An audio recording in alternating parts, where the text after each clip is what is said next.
السلام علیکم ورحمۃ اللہ وبرکاتہ۔ دس از فرمان اسلامک اسٹوڈیو۔ چینل کو سبسکرائب کر دیں اور گھنٹی کو دبا دیں۔ اگر محمد صلی اللہ علیہ وآلہ وسلم کا عقیدہ پھیلتا چلا گیا تو اور میدان جنگ میں محمد صلی اللہ علیہ وآلہ وسلم کے پیروکاروں کا جذبہ یہی رہا تو ہم جو دیکھ چکے ہیں تو خدا یہودا کا سورج غروب ہو جائے گا، لیکن یہودی لڑنے والی قوم نہیں ہے۔ خالد نے کہا وہ میدان جنگ میں ہمارا ساتھ نہیں دے سکتی، مسلمانوں کے لیے وہ میدان جنگ میں زیادہ مہلک ثابت ہوں گے۔ ایک اور سردار نے کہا وہ اپنی یوہاوا جیسی دلکش لڑکیوں کے ذریعے مسلمان سرداروں اور سالاروں کو میدان جنگ میں اترنے کے قابل نہیں چھوڑیں گے۔ یوہاوا کا کردار خالد بھلا نہیں پا رہا تھا اور 4 برس پرانی باتیں اسے سنائی دے رہی تھی۔ وہ مدینے کی طرف چلا جا رہا تھا اور احد کی پہاڑی اوپر اٹھتی چلی جا رہی تھی۔ پھر یہ پہاڑی اس کی نظروں سے اوجھل ہونے لگی۔ اس کا گھوڑا گھاٹی اتر رہا تھا۔ یہ کوئی 1 میل لمبا اور 1.5-2 فرلانگ چوڑا نشیب تھا۔ اس میں کہیں کہیں مخروطی ٹیلے کھڑے تھے، یہ ریت کی مٹی کے تھے۔ خالد کو دوڑتے قدموں کی آہٹ سنائی دی۔ اس نے چونک کر ادھر دیکھا، اس کا ہاتھ تلوار کے دستے پر چلا گیا۔ وہ 4-5 غزال تھے جو اس سے نیچے دوڑتے جا رہے تھے۔ کچھ دور جا کر ایک غزال نے دوسرے غزال کے پہلو میں ٹکر ماری، پھر دونوں غزال آمنے سامنے آ گئے اور ان کے سر ٹکرانے لگے۔ دوسرے غزال انہیں دیکھنے رک گئے۔ اتنے خوبصورت جانور آپس میں لڑتے اچھے نہیں لگتے۔ خالد انہیں دیکھتا رہا۔ ایک تماشائی غزال نے خالد کے گھوڑے کو دیکھ لیا، اس نے گردن تانی اور کھر زمین پر مارنے لگا۔ لڑنے والے غزال جہاں تھے وہیں ساقط و جامد ہو گئے اور پھر تمام غزال ایک طرف بھاگ کھڑے ہوئے اور خالد کی نظروں سے اوجھل ہو گئے۔ قریش کے سردار 2 گروہوں میں بٹ گئے تھے۔ ان کی آپس میں دشمنی پیدا نہیں ہوئی تھی، لیکن پیار، محبت، اتحاد والی پہلی سی بات بھی نہیں رہی تھی۔ خالد کو یاد آ رہا تھا کہ سب ابو سفیان کی سرداری اور سالاری کو تسلیم کرتے تھے، لیکن کھچاؤ سا پیدا ہو گیا تھا۔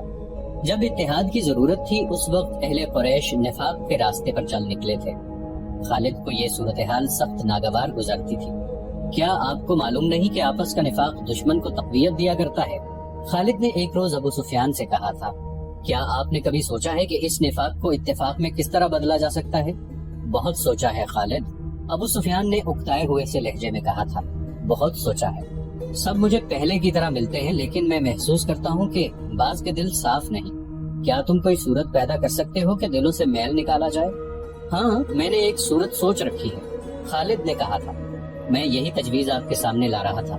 جن سرداروں کے دلوں میں میل پیدا ہو گئی ہے اب وہ سمجھنے لگے ہیں کہ ہم نام کے جنگجو رہ گئے ہیں اور ہم نے مسلمانوں کا ڈر اپنے دلوں میں بٹھا لیا ہے۔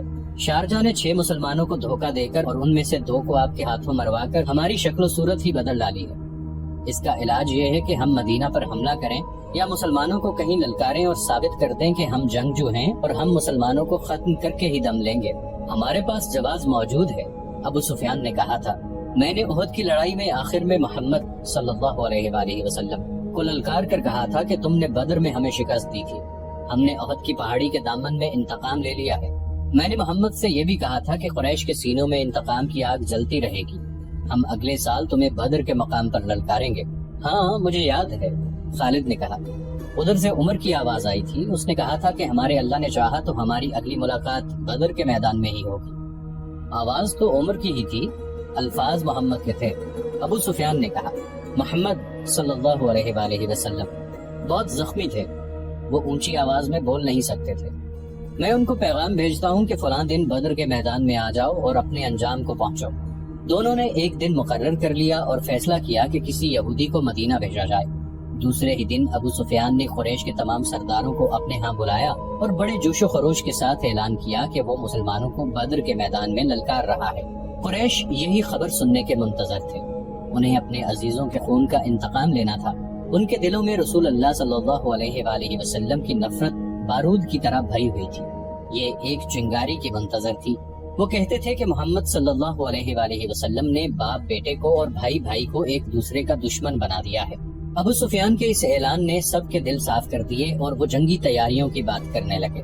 ایک دانشمند یہودی کو پیغام دیا گیا کہ وہ مدینہ جا کر نبی کریم صلی اللہ علیہ وآلہ وسلم کو دے کر جواب لے آئے۔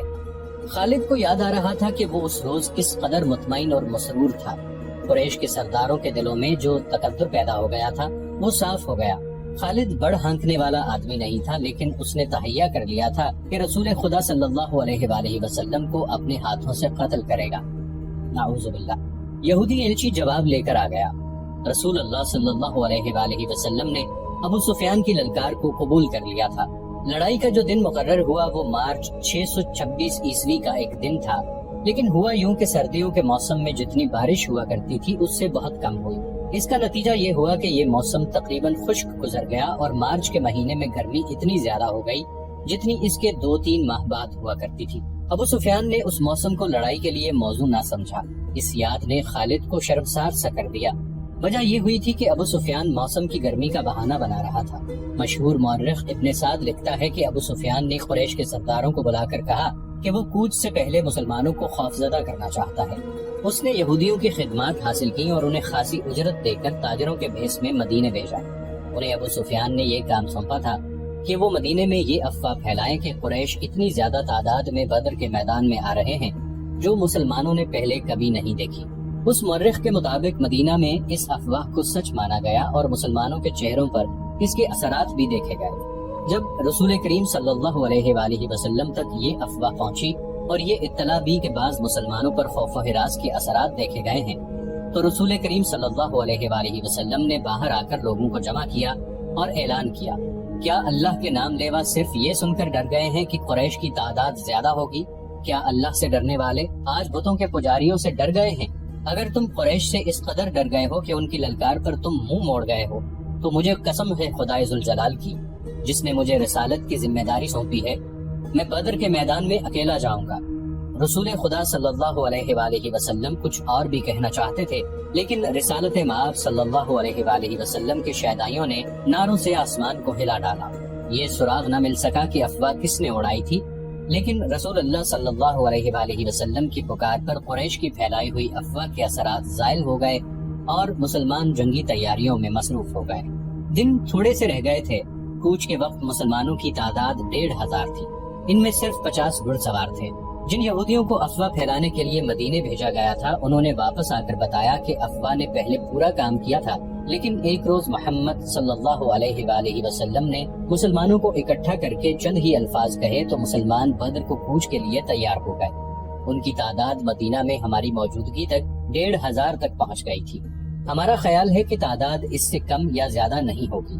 آج مدینہ کو جاتے ہوئے اس واقعے کی یاد نے خالد کو اس لیے شرمسار کر دیا تھا کہ وہ اس وقت محسوس کرنے لگا تھا کہ ابو سفیان کسی نہ کسی وجہ سے مسلمانوں کے سامنے جانے سے ہچکچا رہا ہے۔ خالد کو جب مسلمانوں کی تعداد کا پتہ چلا تو وہ بھڑکا بپھرا ہوا ابو سفیان کے پاس گیا۔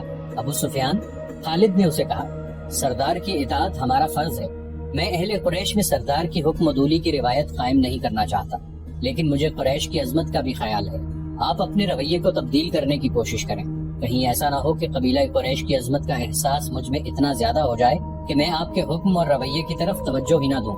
کیا تم نے سنا نہیں تھا کہ میں نے یہودیوں کو مدینہ کیوں بھیجا تھا؟ ابو سفیان نے پوچھا۔ میں مسلمانوں کو ڈرانا چاہتا تھا۔ ابو سفیان، خالد نے اس کی بات پوری ہونے سے پہلے کہا، لڑنے والے ڈرا نہیں کرتے۔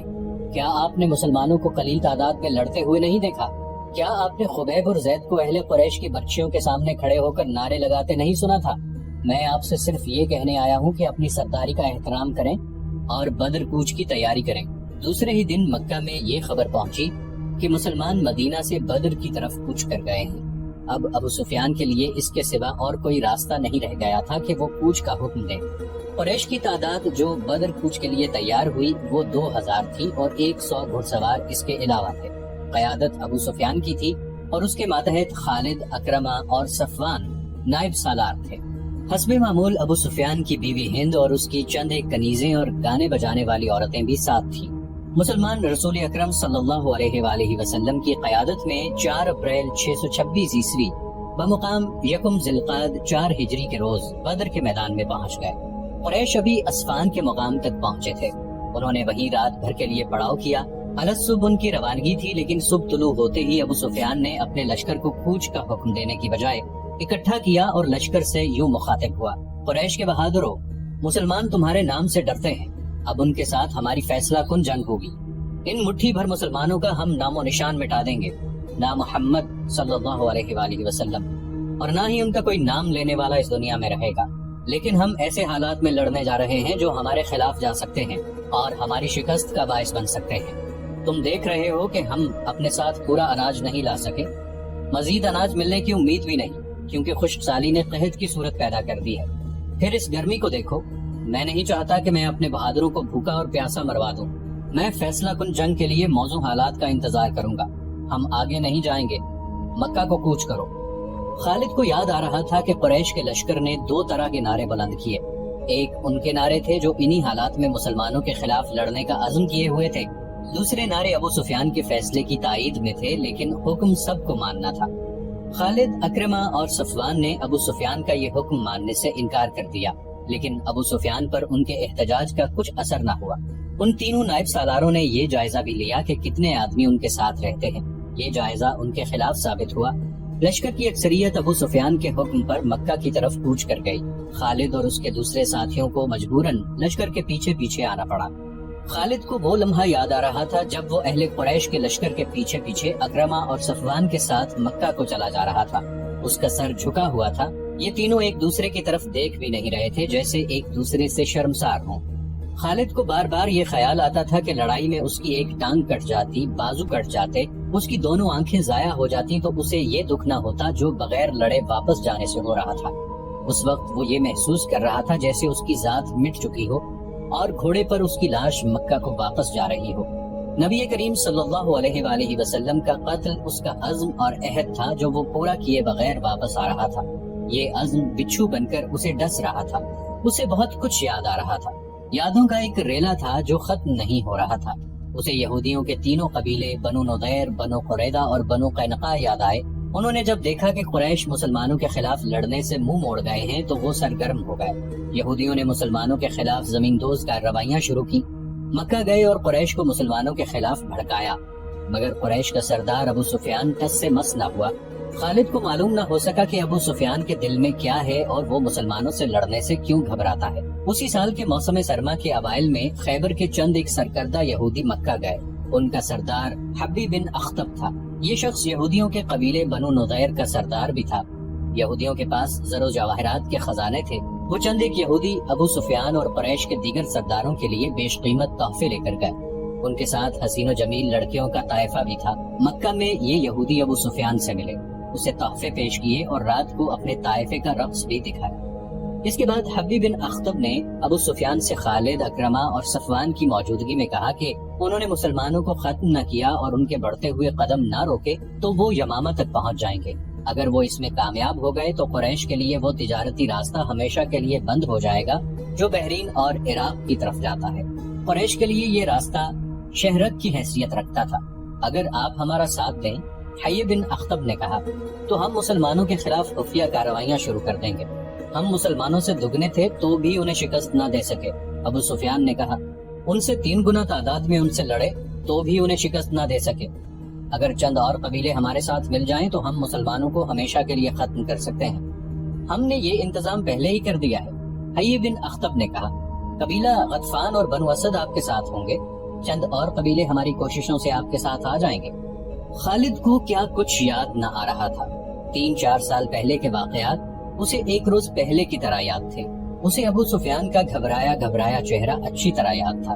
خالد جانتا تھا کہ یہودی اہل قریش کو مسلمانوں کے خلاف صرف اس لیے بھڑکا رہے ہیں کہ یہودیوں کا اپنا مذہب اسلام کے مقابلے میں خطرے میں آ گیا تھا، لیکن انہوں نے ابو سفیان کو ایسی تصویر دکھائی تھی جس میں اسے مسلمانوں کے ہاتھوں تباہی نظر آ رہی تھی۔ دوسری طرف خالد، اکرمہ اور صفوان بن امیہ نے ابو سفیان کو سر اٹھانے کے قابل نہیں چھوڑا تھا۔ ہم آپ کو اپنا سردار تسلیم کرتے ہیں، لیکن آپ یہ تسلیم کریں کہ آپ بزدل ہیں۔ اگر مسلمان موسم کی خرابی اور قحط میں لڑنے کے لیے آ گئے تھے تو ہم بھی لڑ سکتے تھے۔ آپ نے جھوٹ بول کر ہمیں دھوکہ دیا ہے۔ ابو سفیان بزدل ہے۔ ابو سفیان نے پورے قبیلے کو بزدل بنا دیا ہے۔ اب محمد صلی اللہ علیہ وآلہ وسلم کے چیلے ہمارے سر پر کودیں گے۔ اور ایسی بہت سی تنزیہ اور غصے میں بھری ہوئی آوازیں مکہ کے گلی کوچوں میں گشت کرتی رہتی تھی۔ ان آوازوں کے پیچھے یہودیوں کا دماغ بھی کام کر رہا تھا، لیکن اہل قریش کی غیرت اور ان کا جذبہ انتقام انہیں چین سے بیٹھنے نہیں دیتا تھا۔ ابو سفیان اس حالت تک پہنچ گیا تھا کہ اس نے باہر نکلنا ہی چھوڑ دیا۔ خالد کو وہ دن یاد آیا جب اسے ابو سفیان نے اپنے گھر بلایا تھا۔ خالد کے دل میں ابو سفیان کا وہ احترام نہیں رہ گیا تھا جو کبھی ہوا کرتا تھا۔ وہ بادل ناخواستہ صرف اس لیے چلا گیا کہ ابی سفیان اس کے قبیلے کا سردار ہے۔ وہ ابو سفیان کے گھر گیا تو وہاں اکرمہ اور صفوان بھی بیٹھے ہوئے تھے۔ خالد، ابو سفیان نے کہا، میں نے مدینے پر حملے کا فیصلہ کر لیا ہے۔ خالد کو ایسے محسوس ہوا جیسے اس نے غلط سنا ہو۔ اس نے اکرمہ اور صفوان کی طرف دیکھا، ان دونوں کے ہونٹوں پر مسکراہٹ آ گئی۔ ہاں خالد، ابو سفیان نے کہا، جس قدر جلدی ہو سکے لوگوں کو مدینے پر حملے کے لیے تیار کر دو۔ یہودیوں نے جن قبائل کو قریش کا ساتھ دینے کے لیے تیار کیا تھا ان سب کی طرف پیغام بھیج دیے گئے۔ یہ فروری 627 عیسوی کے آغاز کے دن تھے۔ مختلف قبائل کے لڑاکا دستے مکہ میں جمع ہونے لگے۔ ان قبائل میں سب سے زیادہ فوج غطفان کی تھی۔ اس کی تعداد 3000 تھی۔ 700 آدمی بنو سلیم نے بھیجے۔ بنو اسد نے بھی خاصی فوج بھیجی تھی جس کا سالار طلیحہ بن خویلد تھا۔ اس کی تعداد تاریخ میں نہیں ملتی۔ قریش کی اپنی فوج کی تعداد 4000 پیادہ اور 300 گھڑ سوار اور 1500 شتر سوار تھے۔ اس پورے لشکر کی تعداد جو مدینہ پر فوج کشی کے لیے جا رہی تھی کل 10,000 تھی۔ اس کی کمان ابو سفیان کے ہاتھ میں تھی۔ ابو سفیان نے اس متحدہ فوج کو جمعیت القبائل کہا تھا۔ ان میں سے کچھ قبائل مکہ میں نہیں آئے تھے۔ انہوں نے اطلاع دی تھی کہ جب لشکر مدینہ سے روانہ ہوگا تو وہ اپنی اپنی بستی سے کوچ کر جائیں گے اور راستے میں لشکر سے مل جائیں گے۔ خالد کو آج وہ وقت یاد آ رہا تھا جب اس نے مکہ سے کوچ کیا تھا۔ لشکر کا تیسرا حصہ ان کی کمان میں تھا۔ اس نے ایک ٹیکری پر گھوڑا چھوڑ کر وہاں سے اس تمام لشکر کو دیکھا تھا۔ اس کے لشکر کے دونوں سرے نظر نہیں آ رہے تھے۔ دف اور نفریاں اور شہنائیاں اور لشکر کی مترنم آواز جو ایک ہی آواز لگتی تھی خالد کے خون کو گرما رہی تھی۔ اس نے گردن تان کر اپنے آپ سے کہا تھا، مسلمان پس کے رہ جائیں گے، اسلام کے ذرے عرب کی ریت میں مل کر ہمیشہ کے لیے فنا ہو جائیں گے۔ یہ اس کا عزم تھا۔ یہ لشکر 24 فروری 627 عیسوی بمطابق 1 شوال مدینہ کے قریب پہنچ گیا۔ قریش نے اپنا پڑاؤ اس جگہ ڈالا جہاں احد کی لڑائی کے لیے خیمہ زن ہوئے تھے۔ وہاں 2 ندیاں آ کر ملتی تھیں۔ دوسرے تمام قبائل احد کی پہاڑی کے مشرق کی طرف خیمہ زن ہوئے۔ قریش نے یہ معلوم کرنے کے لیے کہ مدینہ کے لوگوں کو قریش کی لشکر کی آمد کی اطلاع ملی ہے یا نہیں، 2 جاسوس تاجروں کے بھیس میں مدینہ بھیجے۔ ابو سفیان اور اس کے تمام نائب سالاروں کی خواہش اور کوشش یہ تھی کہ مدینے والوں پر بے خبری میں حملہ کیا جائے، لیکن دوسرے ہی دن قریش کا ایک جاسوس جو یہودی تھا مدینہ سے آیا۔ اس نے ابو سفیان کو بتایا کہ مسلمانوں کو حملہ آور لشکر کی آمد کی اطلاع مل چکی ہے۔ مسلمانوں میں خوف و ہراس پھیل گیا تھا۔ اس یہودی جاسوس نے بتایا کہ سارے شہر پر خوف طاری ہو گیا تھا، لیکن محمد صلی اللہ علیہ وآلہ وسلم اور ان کے قریبی حلقے کے آدمیوں کے للکار پر مسلمانوں کے دل مضبوط ہو گئے۔